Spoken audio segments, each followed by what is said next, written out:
రౌడీజాన్ని అరికట్టి రేపు ఇలాంటిది లేకుండా ఉండాలంటే ప్రతి ఒక్కళ్ళు బయటకు వచ్చి ఓటు వేయాలి. ఇంతకుముందు అధికారంలో ఉన్న బీఆర్ఎస్ పార్టీ ఇలాంటి ఎలక్షన్స్ చాలా చేసింది, కానీ ఎప్పుడూ చేయలేదు.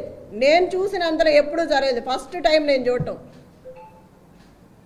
ఇట్లా ఉంటుందా అని ఇప్పుడే చూసాను. నేను ఇన్ని సంవత్సరాల్లో ఎప్పుడు కూడా చూడలేదు. నేను నా భర్త ఇన్ని ఎలక్షన్స్లో ఉన్నప్పుడు కూడా ఇలాంటిది ఎక్కడా వినపడలే. నేను స్టేట్లో ఉన్న ఆకు రౌడీలు మొత్తం తీసుకొచ్చి పెట్టుకున్నారు. అంత దౌర్భాగ్యమా? అంత భయం ఎందుకు? అంత భయపెట్టాల్సిన అవసరం ఏముంది? దయచేసి మళ్ళీ చెప్తున్నా, ఓటు హక్కు వినియోగించుకోండి. బయటకు వచ్చి ఇట్లాగే ఉంటే మళ్ళీ రేపు ఈ గోండారాజ్యమే ఉంటుంది. మీరు కనుక పార్టీని గెలిపించుకుంటే రేపు మీకు అండగా ఉంటుంది.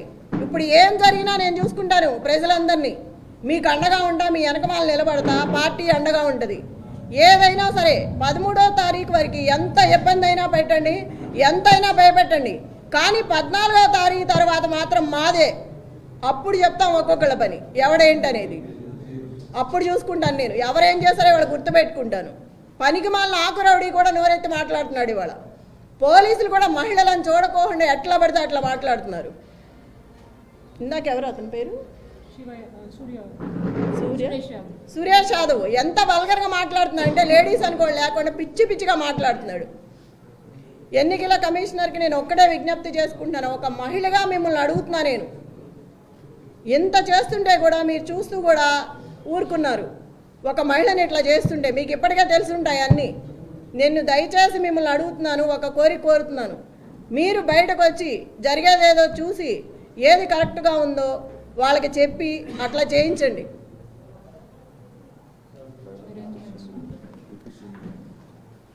ఈ బట్టి విక్రమార్క మొత్తం జూబ్లీ హిల్స్ అంతా రౌండ్లు వేస్తున్నాడు. అవసరం ఏంటి?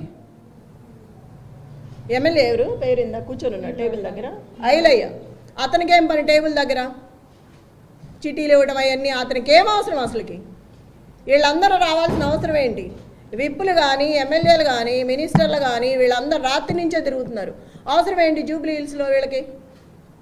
లోకల్ నాన్ లోకల్ మాట్లాడుతున్నారు. మరి రజియా ఇంటికి వెళ్ళి బోరుబండ్లో సైట్ 3లో ఆ అమ్మాయి కూర్చుందని గట్టిగా మాట్లాడుతుందని ఇంటికి వెళ్ళి గొడవ చేశారు రౌడీలాగా పోలీసులు. ఆ అమ్మాయి మీద కూడా గొడవ చేశారు కూర్చోవద్దని. టేబుల్స్ ఇవ్వట్లా, కుర్చీలు ఇవ్వట్లేదు. ఆ టేబుల్స్ తీసుకొచ్చి పోలీసులు సందు చివర 3 అడ్డం పెట్టుకున్నారు. అవి ఎవరికి అవసరం? వాళ్ళ దగ్గర లాక్కొచ్చి మీరు ఎందుకు వేసుకోవాలి? ఆ కుర్చీలన్నీ విసిరేసి వాళ్ళు ఎట్లా కూర్చుంటారు? నైట్ అవుతుందో ఎంత టైం అవుతుందో తెలియదు. మహిళలు ఉన్నారు, ప్రెగ్నెన్సీ ఉన్నారు. అక్కడ అంతమంది జనాన్ని భయపెట్టి టేబుల్స్ తెచ్చి బయటకు వేసుకోవాల్సిన అవసరం ఏంటి? ఇంత దౌర్జన్యమా? పోలీసులకు కూడా ఉండాలి కదా. మనం ఏం చేస్తున్నాము, ఇది తప్ప ఒప్ప అని తెలియదా? చిన్నపిల్లలేం కాదు కదా. అదేమంటే క్వశ్చన్ చేస్తున్నారు తిరిగి. ఆ క్వశ్చన్ చేసే ముందు మనం ఏం చేస్తున్నామో తెలియాలి కదా. మాట్లాడితే సీఏ అంటారు, ఏదేదో మాట్లాడుతున్నారు. నాన్నే భయపెడుతున్నారు వెళ్తుంటే.